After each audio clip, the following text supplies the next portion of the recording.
Well, the former butler to the Roman Catholic Pope has been sentenced to 18 months in detention for stealing more than 1,000 private documents from the Pope and giving them to a journalist. But the Vatican says Pope Benedict will most likely pardon Paolo Gabriele. The trial exposed scandal and intrigue in the Vatican, with leaked documents ending up in a tell-all book. The verdict from 3 judges came after an hour's deliberation and a week-long trial. Considering the absence of previous convictions and the state of service before these contested acts, and due to the reasons he's given, even if erroneous, and the knowledge that he betrayed the Holy Father's trust, we reduced the sentence to 1 year and 6 months. We ask that court costs are paid. The sentence is closed.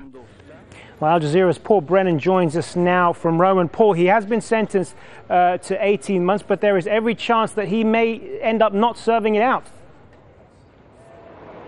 That certainly seems to be the informed speculation here at the Vatican, yes. I mean, 18 months is a fairly lenient jail term anyway. He could theoretically have been sentenced to a maximum of 4 years.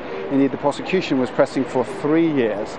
But the butler has been effectively returned to house arrest, or remains under house arrest in his own personal grace and favour apartment within the Vatican, because he has a couple of days in which his lawyers might announce an appeal. I have to say they've already indicated that they won't announce an appeal. And then it really is open down to the Pope then to decide what he wants to do in all of this. And the informed speculation is that he'll probably pardon the butler. I mean, we heard in the evidence of this trial that the butler wasn't doing this maliciously. He didn't leak these documents based out of any malice. He was actually doing it, he felt, to expose wrongdoing. He sees himself as a whistleblower. And he effectively admitted that he'd betrayed the Holy Father and that he was sorry for that. So I think there's a very high probability that he will not serve any time literally behind bars. So, Paul, does this now bring this whole affair to an end? Can the Vatican now put this behind them? I don't think so, no. I really don't. In the evidence, well, so let's start with the book itself, the Holy Father, or His Holiness, it was called. There were documents that were detailed in that book which were not in the possession of Paolo Gabriele. Therefore, they must have come from somebody else. So it's not just the butler who was leaking details to this journalist.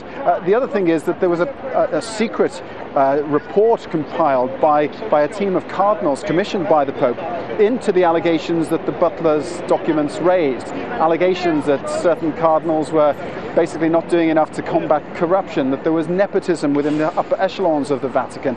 Now, that report by the cardinals has not been made public.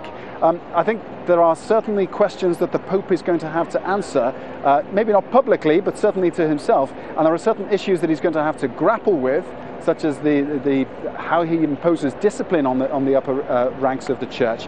And he's going to. So I don't think we can draw a line under this. All it's done is open up further issues for scrutiny. Yeah, it'll be very interesting to see what does happen from here. For the moment, Paul Brennan live in Rome. Thanks very much.